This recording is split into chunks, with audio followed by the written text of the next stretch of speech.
Su noticiero Econews, un espacio para informar con profesionalismo y credibilidad.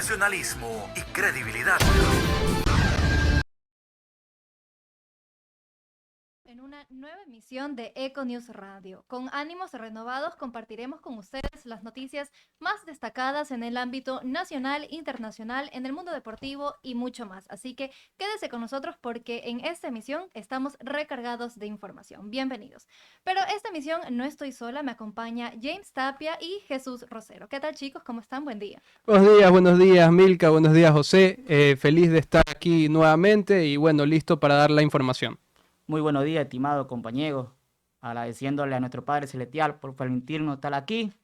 Y vamos con la información. Así es, así que sin más, vamos con los titulares.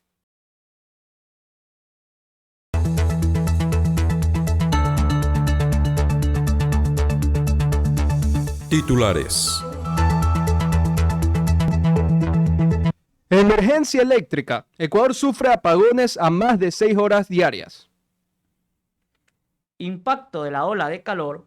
Adultos mayores con enfermedades crónicas sufren las consecuencias. Tensiones en Medio Oriente. Irán lanzó un nuevo ataque contra Israel. Las cascadas de Bucay. Un destino refrescante para huir del intenso calor. En la Champions League, Borussia Dortmund y PSG avanzan a las semifinales como los primeros clasificados. Ahora daremos paso al desarrollo de la información.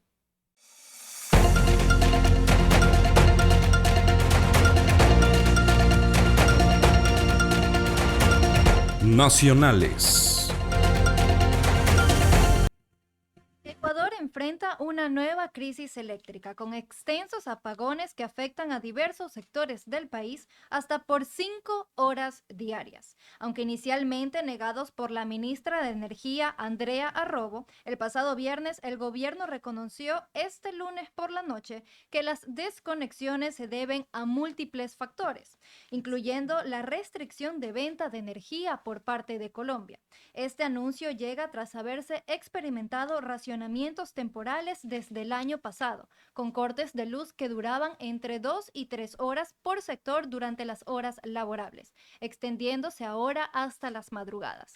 A principios de este año, el gobierno ecuatoriano celebró la aprobación de una ley energética que, según el presidente Daniel Noboa, aseguraba el fin de los apagones. Sin embargo, 3 meses después, en vísperas de una consulta popular impulsada por Noboa, la situación se ha complicado debido a la decisión de Colombia de cesar la venta de energía a Ecuador y a los bajos caudales en las centrales eléctricas del país, lo que ha exacerbado la crisis energética actual.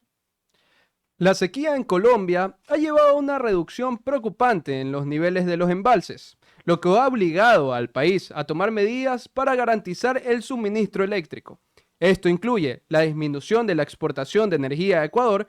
Asimismo, los embalses en Colombia se encuentran actualmente al 29.7% de su capacidad, aproximándose a un estado crítico establecido por la Comisión de Regulación de Energía y Gas, como riesgo de desabastecimiento energético en todo el país. En vista de la grave sequía, el gobierno colombiano ha disminuido la venta de electricidad a Ecuador, pasando de 174 a 66 megavatios de potencia en solo un mes.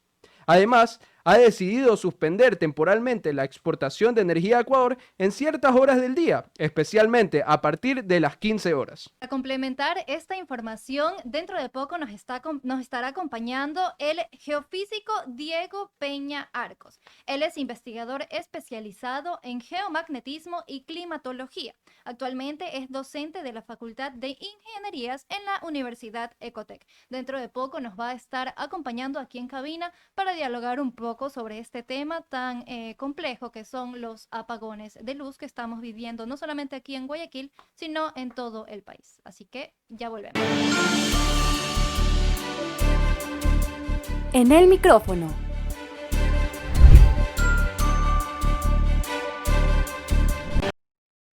Ahora sí, ya está en cabina con nosotros el geofísico Diego Peña. ¿Cómo está, Diego? Buenos días. Ay, muy buenos días también. Muchísimas gracias por la invitación. Buenos días, Diego. Bueno, vamos de una vez con las preguntas. Según el Ministerio de Energías, las variables que afectan esta crisis eléctricas no solo son administrativas y de corrupción, sino que también deben considerarse las variables de planificación y climáticas. ¿Cuán complejo es mantener un buen estado, una buena infraestructura eléctrica, considerando los desafíos técnicos y ambientales? A ver, mira, más o menos para tener una idea, sería bueno comenzar desde la idea de de dónde sale la energía eléctrica acá en el Ecuador. ¿Listo? Esa es una de las primeras. Entonces, más o menos acá, la principal fuente de energía aquí en el Ecuador es de características hidroeléctricas. ¿Listo? Se produce a través de una cantidad de agua, tenemos una represa, se hace pasar por un generador, ya sabrán cómo es que funciona esto de acá. Ahora, también tenemos otras fuentes no renovables, ¿ya? Tenemos energía eólica, tenemos algunos parques eólicos acá, tenemos también energía producida por biomasa, tenemos energía solar y también tenemos fuentes de las no renovables, ¿ya? Las famosas termoeléctricas, que son pues barcazas donde se quema combustible, diésel principalmente, y estas de aquí, bueno, se convierten en energía eléctrica. ¿Listo? Poniendo eso en juego ahí, la cuestión es, te pones a ver cada una de las variables, ¿ok? Entonces, para nuestra principal fuente, que es la hidroeléctrica, necesitamos agua. Esa es una de las bases, necesitamos agua, ¿ok? En este momento nos encontramos ya finalizando un periodo del fenómeno del Niño. En general, el fenómeno del Niño se caracteriza por una gran cantidad de agua, pero justamente en este momento no llegó la cantidad de agua que se esperaba. Entonces, la producción aquí en el Ecuador de la hidroeléctrica no está tan fuerte. Y por otro lado, es saber, pues, cuánto nosotros producimos y si nuestra producción es suficiente. Y creo que por ahí va la cuestión de la pregunta, de la parte administrativa. Ecuador solamente consigue en su mejor momento y con todo lo que tiene al máximo, solamente conseguimos producir máximo un 86% de lo que consumimos. Y de hecho el consumo se está incrementando. Se está consumiendo más cada año, pero nuestra producción sigue siendo la misma. No hay nuevas hidroeléctricas, no hay nuevas plantas eólicas, no hay nuevos solares. Entonces, ¿qué hacemos con ese otro casi 20% que nos está faltando? Y eso, 20% para abajo. Entonces, y perdón que le interrumpa, dime. entonces, ¿usted cree que sí son necesarias la construcción de nuevas Es hidroeléctricas? necesario, claro. Ok. Claro, porque ya te digo, o sea, lo que de pronto en algún momento fue suficiente, pues ya no lo es. Es así. Que se incrementa la cantidad de personas, se incrementan los domicilios, se incrementan las industrias, necesitamos más energía. Entonces es necesario construir mucho más para poder suplir. Porque, claro, esta diferencia que no la podemos producir nosotros es la que se importa de otros países, por ejemplo, como de Colombia. Buenos días, estimado Diego. Buenos días. ¿Cómo puede la tecnología geofísica avanzada mejorar la eficiencia y seguridad en la hidroeléctrica e identificar oportunidades para nuevas formas de generación de energía? Uy, esa pregunta es bastante buena. Esa es bastante buena. Desde la geofísica, principalmente, las hidroeléctricas necesitan estudios bastante fuertes, bastante complicados, por así decirlo, con respecto a las cuestiones geológicas. Necesitamos mantener que la hidroeléctrica nunca se quiebre. ¿Ya? Digamos, este es uno de los problemas que se vio en el mayor proyecto que se tiene aquí, que es la Coca-Cola Sinclair, ¿ya? Que ella no está trabajando al máximo por, cuestiones geológicas que pasan y también por la cuestión de la falta de mantenimiento. Ahora, por otro lado, existen estas ideas de otra fuente de energía que es la fuente geotérmica. No sé si ustedes han escuchado sobre ese tipo de Algo, pero energía. la verdad es que no Es soy útil. experta. Más o menos Por es. eso está aquí. Bueno, la fuente geotérmica es utilizar el calor propio de nuestro planeta para producir energía. Es utilizar nuestros volcanes, fuentes termales, todo lugar donde salga calor de la Tierra puede ser utilizado. Y de hecho países como Islandia, Noruega, bueno, ahorita no recuerdo otros más, pero esos son los principales, lo utilizan. Entonces quizás, y de hecho hubo algunos proyectos en donde se pensó comenzar a utilizar también la geotérmica. Ahora, el problema es que no nos va a suplir suficiente. La única que realmente nosotros tenemos, la tecnología, es lo suficientemente buena y suficientemente barata, es justamente la hidroeléctrica. Usted nos mencionó en una parte que falta mantenimiento a las hidroeléctricas, y yo creo que eso todos lo sabíamos por lo que lo han mencionado, pero ¿cuán complejo es mantener en buen estado estas infraestructuras? ¿Qué tan difícil puede ser? Uf, no, sí, es bastante complejo. Es bastante complejo, se necesita un trabajo no solamente, tiene varias aristas. La cuestión propia de la construcción, ¿listo? La parte de ingeniería civil que se tiene que mantener. Ustedes saben, el hormigón tiende a degradarse con el tiempo, las estructuras metálicas tienden a corroerse con el tiempo, por más que nosotros le hagamos súper bien. Entonces, siempre eso, partes tienen que irse cambiando. La propia, si ustedes más o menos han visto alguna planta, ven que tiene una pared de hormigón, que es la que mantiene el agua en un lugar. De ahí, precisamente, en algunos se utiliza túneles, como en la Coca-Cola Sinclair, que llevan el agua para otro lugar y lo que hacen es pasar esta agua a mucha velocidad a través de generadores. Los generadores se desgastan. Entonces tienen que verse las piezas grandes, las piezas pequeñas. Entonces, realmente, de hecho, la parte más cara de una hidroeléctrica no es construirla, es Mantener. mantenerla. Te digo, son equipos multidisciplinarios que están siempre en constante cuestión. Entonces, no sé, ahí la parte administrativa creo que sí se queda en eso. Y bueno, y ahora justamente que usted me habla de este difícil mantenimiento, en una reunión ayer que tuvo el ministro de Energías, Roberto Luque, con CENEL y SELEC, él estaba comentando que no hay soluciones a corto plazo. Entonces yo le pregunto, ¿qué medidas debería tomar el gobierno para solucionar el problema de los apagones? Las medidas a corto plazo para esto. Realmente las únicas medidas a corto plazo que se pueden tener es la parte de racionamiento. Realmente no hay otra. Ahora, los racionamientos deberían poder ser, por ejemplo, quizás mejor planeados, ¿ya? Por ejemplo, tener en cuenta cuándo es que más se consume, tener en cuenta cuándo menos se consume, cómo hacer que se afecte menos a la población, porque sabemos, por ejemplo, claro, uno estando en la casa y todo dirá, bueno, no importa si a mí me cortan la luz 3 horas, pero imaginemos, por ejemplo, la parte industrial o los propios negocios. ¿Cómo se hace para diferenciar los sectores donde ¿Qué hay es lo estos que han estado racionamientos? denunciando? Incluso creo que en Quito, 5 horas sin luz. Exacto, exacto. Ahora imagínate, por ejemplo, no sé, acá en el centro, Ujú. se va la luz, se descongela la carne, se perdió toda la producción de un restaurante. Entonces, sí, justamente, no hay otra. Al corto plazo solamente se puede hacer el racionamiento. Ya, mediano plazo es la cuestión de poner a más fuerte las termoeléctricas para que puedan suplir esta necesidad. Y ahora, también a mediano plazo también es una mejor educación energética, que esa es otra cuestión. El entender que muchas veces nosotros desperdiciamos energía sin necesidad, ¿ya?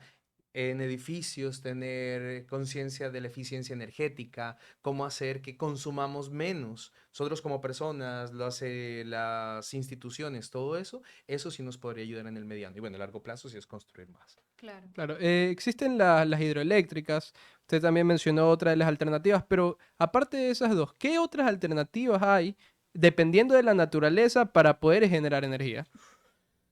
Uf, bien, de las que yo te decía, a ver, ya que existen, te digo, Sí, las sí, que existen existen aquí en Y el que se Ecuador. puedan y que se implementar puedan aquí. O sea, implementar, y te claro. las que te digo, las que Ok. ya están implementadas. Por ejemplo, acá en Ecuador tenemos, ¿qué decía? La hidráulica, Ujú. Sí, sí, sí, hidroeléctrica, correcto.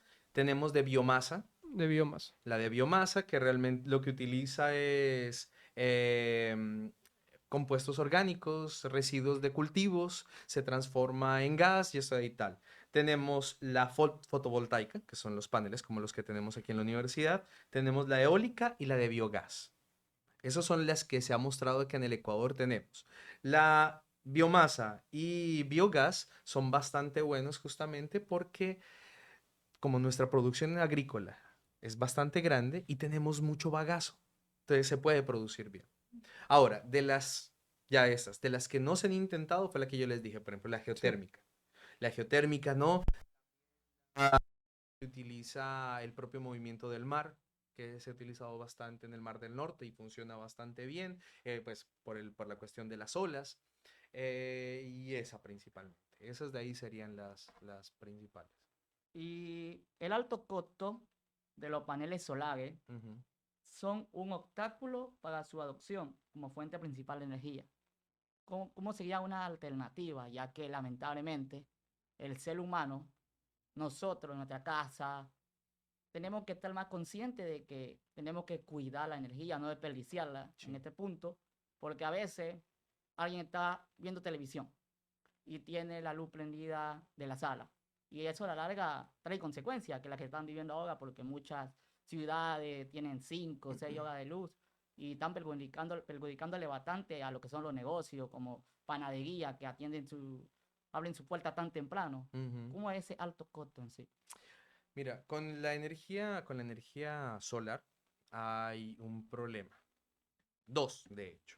El primero sí es el alto costo. Ya, poner paneles solares no es barato. Bajaron los costos muchísimo.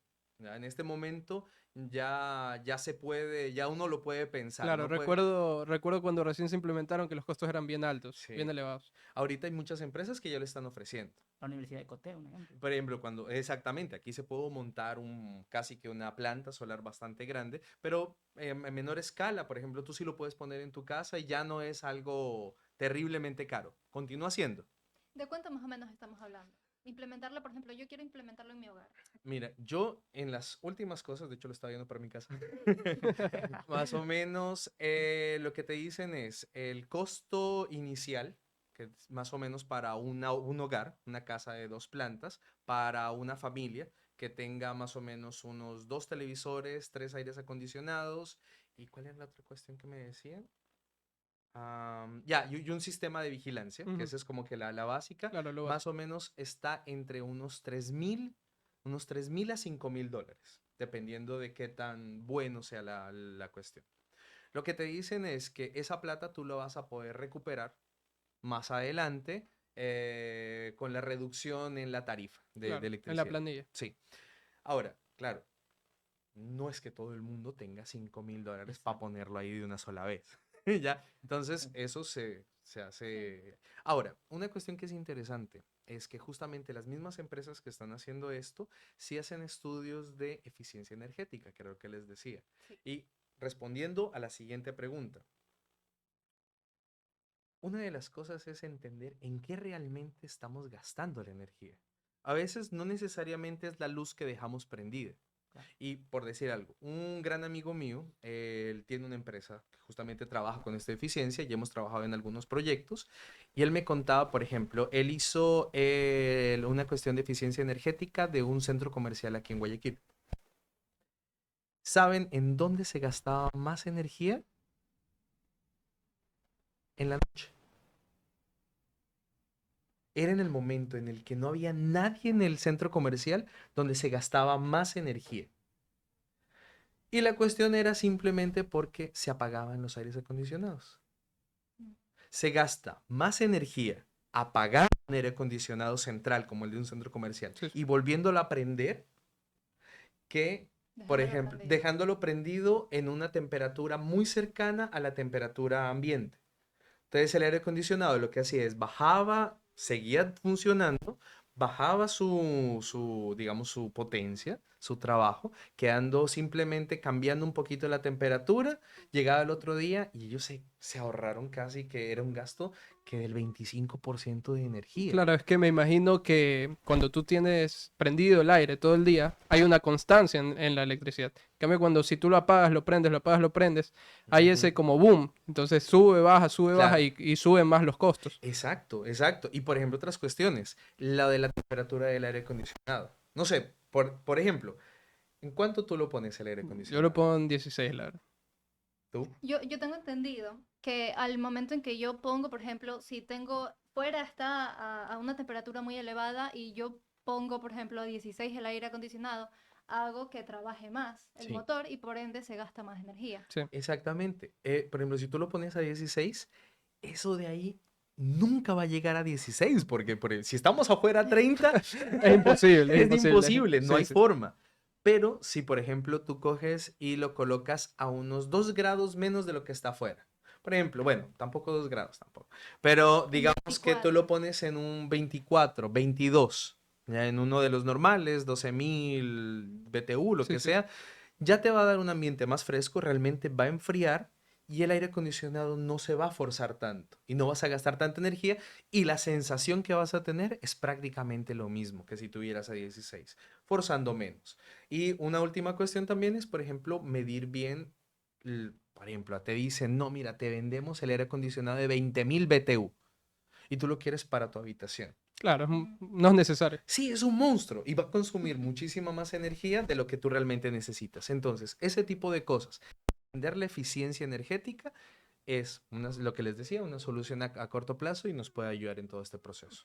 Listo, Diego, pues realmente creo que nos ha Ayudado solucionado bastante. un par de Algunas dudas que dudas. teníamos ahí, unas pocas cuantas. Ay, bueno, bueno, no, me encanta, me encanta. Y bueno, y cuando quieran cualquier otra cuestión, con muchísimo gusto. Listo, Muchas gracias. muchísimas gracias. Muchísimas gracias. Bueno, él fue Diego Peña, él es geofísico, investigador especializado en geomagnetismo y climatología. Actualmente también es docente de la Facultad de Ingenierías en la Universidad Ecotec. Nosotros nos vamos a una breve pausa, pero quédese con nosotros porque regresamos con las noticias en el mundo internacional.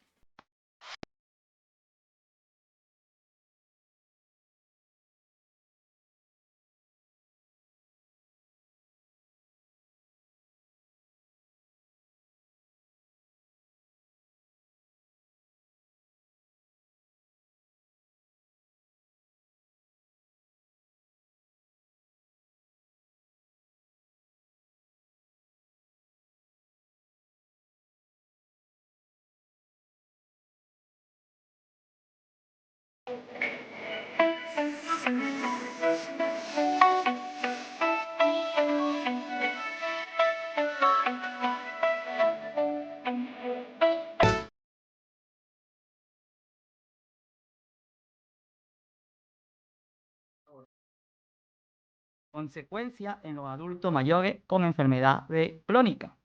Las personas mayores de 65 años tienen una mayor susceptibilidad a desarrollar problemas crónicos de salud y la actual ola de calor agrava esta situación, aumentando el riesgo de que experimenten síntomas similares a los de un infarto, debido a la disminución de su temperatura corporal. Ante estos riesgos, la compañera Valeria Bonilla nos presenta un reportaje esencial sobre cómo las altas temperaturas afectan a este grupo vulnerable y ofrece consejos cruciales sobre cómo actuar frente a estas condiciones extremas. En la región sierra y costa, donde se registra en los últimos días una ola de calor, cielos despejados y cambios extremos de temperatura. Deshidratación. Este es uno de los síntomas provocados por las altas temperaturas que se registran durante los últimos días y que ponen en riesgo.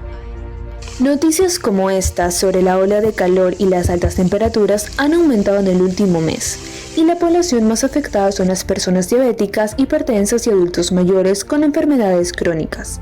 Según el INAMI, las temperaturas van desde los 32 a 35 grados, con una sensación térmica de 41. Es por ello que es vital prestar atención a este grupo vulnerable, como es el caso de Rosín Triago, quien fue diagnosticada con hipertensión hace 7 años. Ella nos cuenta cómo es soportar el calor teniendo una enfermedad crónica y cómo afecta a sus actividades diarias.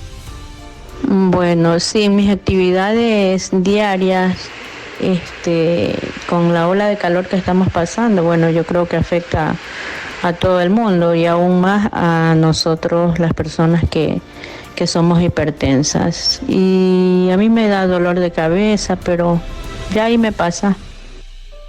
Asimismo, Marta Salazar, quien fue diagnosticada hace 20 años con diabetes tipo 2, manifiesta cómo es vivir esta ola de calor que en comparación a años anteriores ha aumentado. Se me diagnosticó hace 15 o 20 años, no me acuerdo, es diabetes tipo 2. Sí, el año pasado el calor era más suave, este año está más fuerte. Con el calor actual sigo con las mismas pastillas, lo que estoy en todo el día con ventilador o aire acondicionado, pero no es que me siento mal. La deshidratación y el agotamiento son algunas de las consecuencias que experimentan aquellos adultos mayores y que es causada por el calor, llegando incluso a provocar desmayos. Es por ello que el Dr. Giancarlos Arias, médico general, da ciertos tips para estar pendiente de las personas de la tercera edad. Las atenciones adecuadas para las personas adultas de la tercera edad son muchas, ¿no? Una de las principales es una hidratación correcta, una ingesta de líquidos que tiene que ser regulada, ambientes frescos, ropa ligera, que es muy importante para que haya una buena ventilación, una buena respiración de la piel, cubrirse del sol, en todo caso si hay mucha radiación solar, evitar salir. Pero lo más importante es una hidratación correcta. Además de los anteriores consejos o tips, el Dr. Arias recomienda qué alimentos son necesarios para mantener la buena salud de los adultos mayores. La alimentación también, como le mencioné, que sea una alimentación rica en líquidos, evitar mucho los alimentos que sean sólidos o que tengan muchos hidratos de carbono. Estar pendientes, atentos y precavidos a la salud de las personas de la tercera edad y seguir las recomendaciones que indican los doctores y especialistas son algunas de las formas de sobrellevar los días calurosos y evitar un colapso en la salud de los mayores. Según datos de la UNICEF, 1 de cada 5 estudiantes de entre 11 y 18 años ha sido víctima de acoso escolar. En nuestro próximo reportaje exploraremos las causas de estas conductas violentas y ofrecemos información detallada sobre cómo identificar el acoso escolar. Este análisis busca proporcionar herramientas tanto a padres como a educadores para reconocer y abordar esta problemática que afecta a un significativo número de jóvenes. José Romero nos amplía. Me insultaban, me discriminaban, me hacían a un lado, siempre se reían de mí, se burlaban, prácticamente siempre era menospreciado por todos los chicos del colegio. Es así como Fernando narra su triste historia cuando fue víctima del bullying. La psicóloga educativa Gabriela Gutman explica el por qué los jóvenes practican este tipo de violencia. Un grito silencioso de pedir auxilio, porque busca llamar la atención y de esa forma luego exteriorizar los problemas que tiene dentro de su hogar. Eliana, madre de familia, recuerda cómo se dio cuenta que su hijo fue víctima del bullying. No quería ir a clase, no quería ni comer, lloraba a lo que llegaba del colegio y no quería convivir con los demás. Estadística por parte del Ministerio de Salud Pública señala que 1 de cada 5 estudiantes es víctima del bullying, es decir, un 23% sufre de aquel acto violento. A veces puede ser también por diferencias sociales. En este nuevo año lectivo se desea contar con la participación de estudiantes, docentes, padres de familia, miembros del Ministerio de Salud Pública y a la vez de Educación para poder frenar aquella problemática y así ayudar a los jóvenes.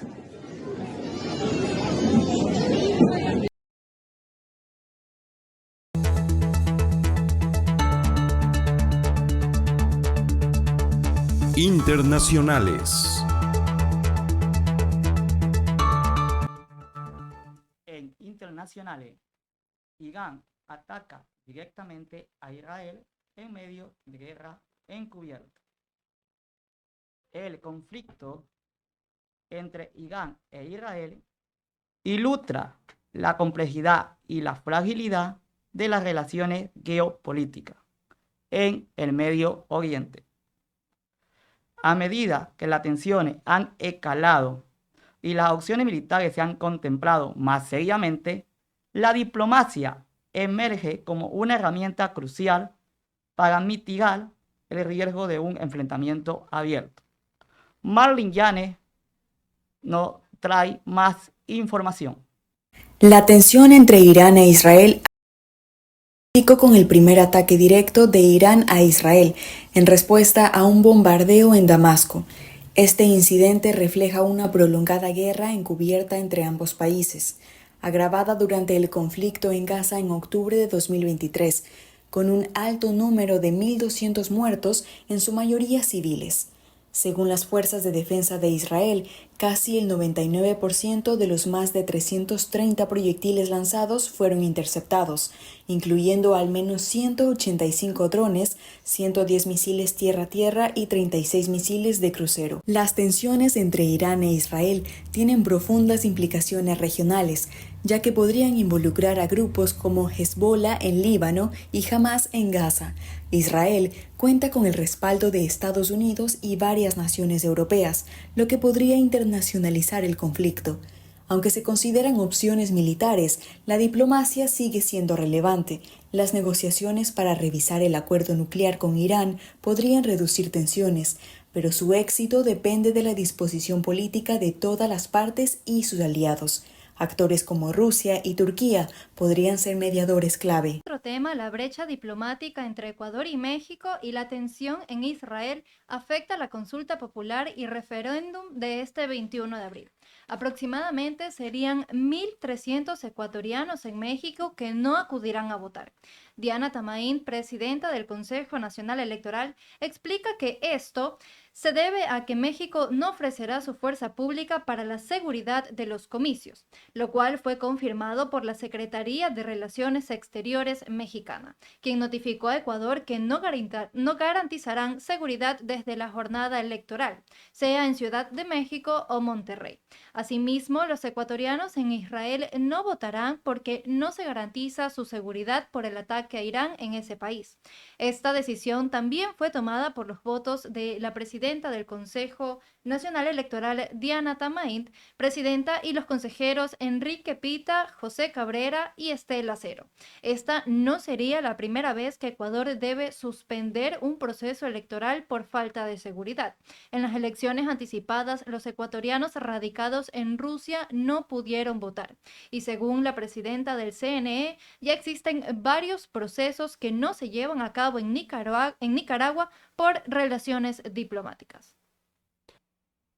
La relación diplomática y comercial entre Ecuador y México se han tensado significativamente después de que las fuerzas policiales ecuatorianas ingresaran a la embajada mexicana en Quito el 5 de abril para detener al ex vicepresidente Jorge Glass. A pesar de las afirmaciones del gobierno ecuatoriano de que este incidente no afectaría las relaciones comerciales, la canciller mexicana, Alicia Bárcena, anunció el 11 de abril una suspensión de las relaciones comerciales entre ambos países.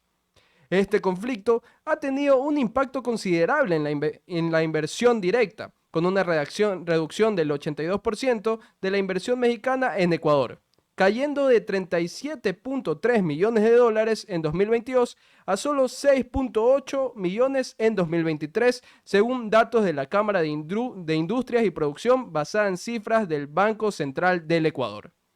María Paz Hervis, presidenta ejecutiva de la CIP, destacó la necesidad de enfocarse no solo en las exportaciones, sino también en la inversión empresarial entre los dos países.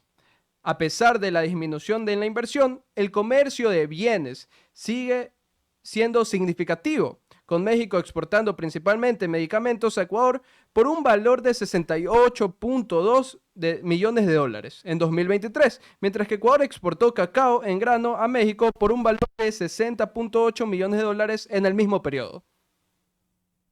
Vamos a un corte y volvemos. Somos Econews Radio, el programa de noticias de la Universidad Ecotec. Abordamos con profesionalismo y credibilidad las noticias del acontecer nacional e internacional. Política, economía, seguridad, deportes y cultura. Síguenos semana a semana en nuestras plataformas y redes sociales.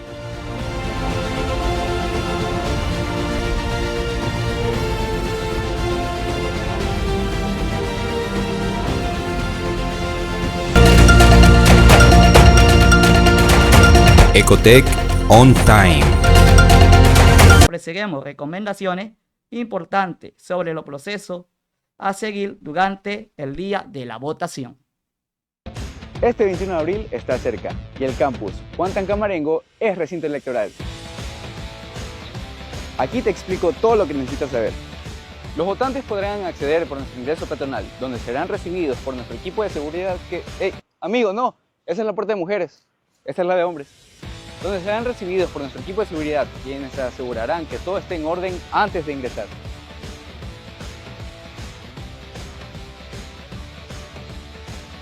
Ecotec también cuenta con una zona segura de parqueo, donde podrás dejar tu vehículo con total tranquilidad y confianza. Dentro te guiaremos hasta tu mesa y te acompañaremos paso a paso. Importante, no llegues tarde, no olvides tu cédula y recuerda que con Ecotec siempre pasas informado.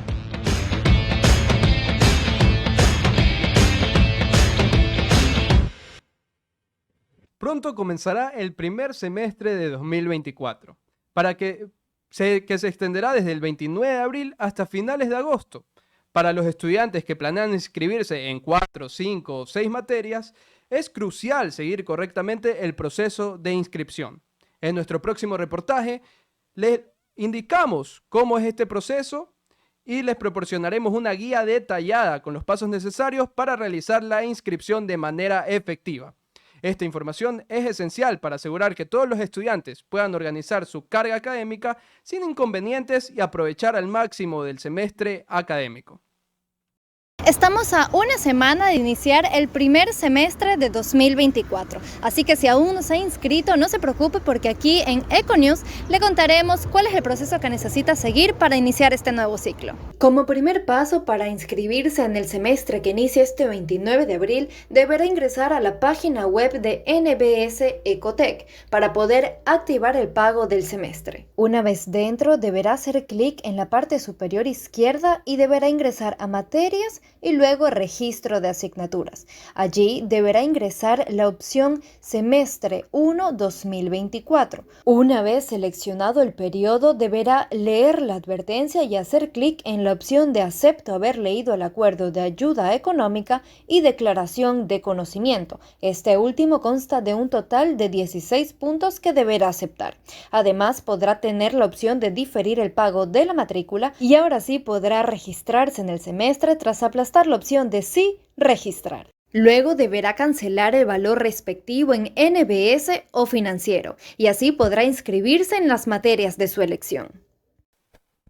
Y en otro tema, en el marco de la celebración del Día del Maestro Ecuatoriano, la revista Educación ha otorgado el prestigioso reconocimiento de Maestro del Año al abogado Andrés Madero, actual decano de la Facultad de Derecho de la Universidad Ecotec. Este honor refleja el reconocimiento de colegas y estudiantes, quienes destacan su extensa trayectoria y apasionada dedicación a la enseñanza como razones fundamentales para esta distinción. A continuación, en nuestro video exploraremos más a fondo el perfil profesional del decano y descubriremos qué lo hace tan especial en el campo de la educación legal. No te pierdas esta interesante exposición sobre una figura ejemplar en la academia ecuatoriana. Abogado Andrés Vicente Madero Poveda. Es un destacado abogado y experto en asuntos laborales. con una amplia trayectoria en el ámbito jurídico, empresarial y público del Ecuador. Obtuvo su título de abogados de los tribunales y juzgados de la Universidad Católica Santiago de Guayaquil. Complementó su formación con 2 másteres, una en asesoría jurídica de empresas de la Universidad Internacional de La Rioja en España y otro en Derecho Procesal de la Universidad Tecnológica Ecotec. Además, cuenta con la certificación como mediador de conflictos. Desde el año 2002 es socio fundador de su estudio jurídico AMP Consultores, donde ha brindado asesoramiento legal a numerosos. Abogado Andrés Vicente Madero Poveda. Es un destacado abogado y experto en asuntos laborales, con una amplia trayectoria en el ámbito jurídico, empresarial y público del Ecuador. Pero no solamente el decano Madero fue reconocido, sino que también Carlos Ortega Santos, quien es el vicerrector administrativo de nuestra universidad, también recibió un galardón como maestro del año. La universidad destaca que estos reconocimientos son un reflejo del compromiso de ambos educadores con la educación de calidad y el desarrollo integral de sus alumnos. A continuación, en nuestro video presentamos también un perfil detallado de la trayectoria del vicerrector Ortega, destacando sus contribuciones y logros. Así que no se pierda este emocionante relato sobre uno de los pilares fundamentales en nuestra institución educativa. Carlos Ortega Santos, doctor en Ciencias de la Educación, graduado en la Universidad de La Habana, Cuba, con estudios de Ingeniería en Ciencias Empresariales enfocada en Dirección y Planeación Comercial, convenciones en Gestión Empresarial, Marketing y Negocios Internacionales. Además, cuenta con un diplomado en Educación Superior y una maestría en Comunicación y Marketing. Realizó sus estudios iniciales en países como Estados Unidos, Francia, Alemania e Italia, y ha participado en capacitaciones en varios países como República Dominicana, Inglaterra, España y Finlandia, entre otros. Es participante y ponente en destacados eventos científicos a nivel internacional. Autor de varios artículos y publicaciones vinculadas a la investigación científica, entre los cuales se destacan los libros Ecuador, País de Emprendedores, Responsabilidad Social Corporativa.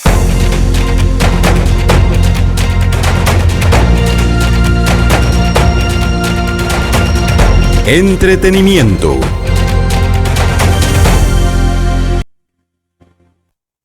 El Cholito 2 regresa a la televisión ecuatoriana. Después de una pausa de 16 años, el querido personaje, el Cholito, interpretado por el actor ecuatoriano David Reynoso, regresa a la pantalla chica, bajo la dirección de Jorge Toledo.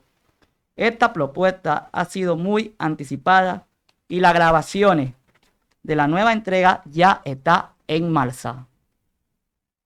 Fue en el 2008 cuando se conoció a Pepe Chalén, personaje cómico interpretado por el actor David Reynoso, el protagonista del Cholito. Entonces se trataba de la vida de un joven aspirante a periodista de origen humilde.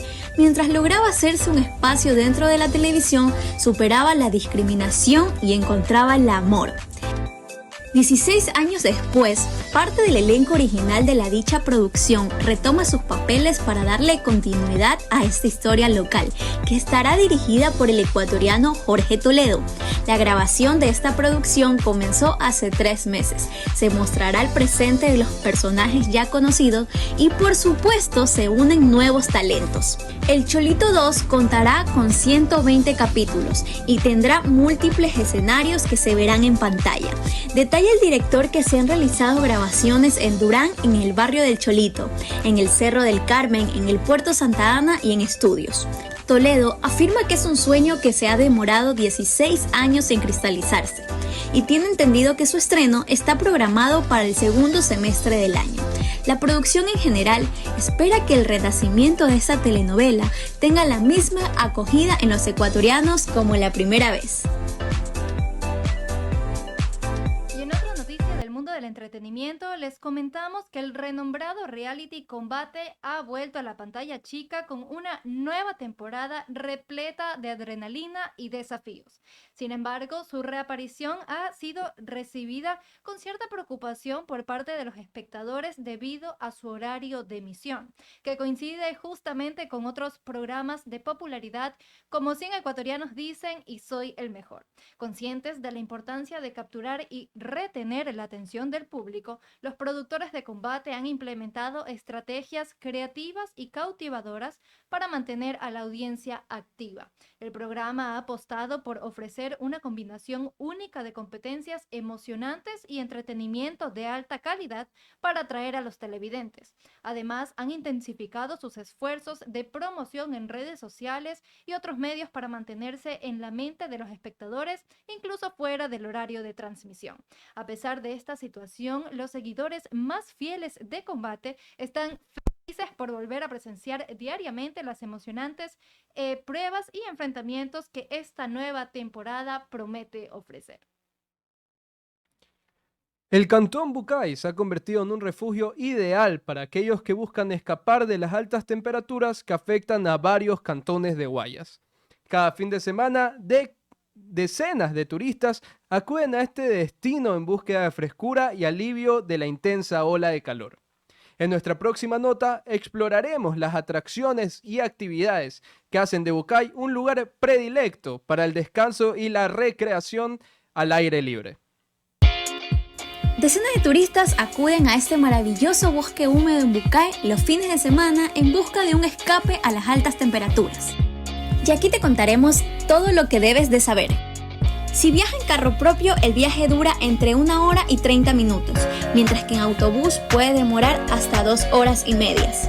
Son más de 40 cascadas que ofrece Bucay como escape en esta ola de calor. Es un viaje de ida y vuelta perfecto para disfrutar con amigos y familiares, donde podrán realizar una excursión visitando las 4 cascadas, incluyendo la cascada Isabela, la cual es la más alta de la zona. Se inicia el recorrido desde el bosque nublado La Esperanza para llegar hasta las cascadas. El recorrido incluye una caminata aproximadamente de 1 hora a través de un bosque potencialmente fangoso, alcanzando una altitud de 1400 metros sobre el nivel del mar. En cada cascada se tiene el tiempo suficiente para tomar algunas fotografías y nadar debajo de ellas, así que aprovechemos esta problemática y conozcamos un poquito de nuestro Ecuador.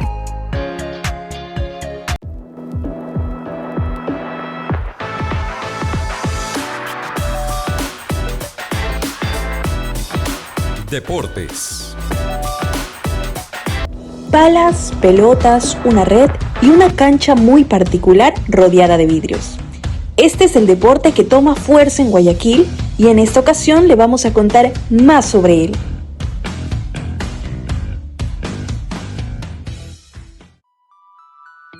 Gracias a sus características, el pádel puede asemejarse al tenis. Sin embargo, no es lo mismo.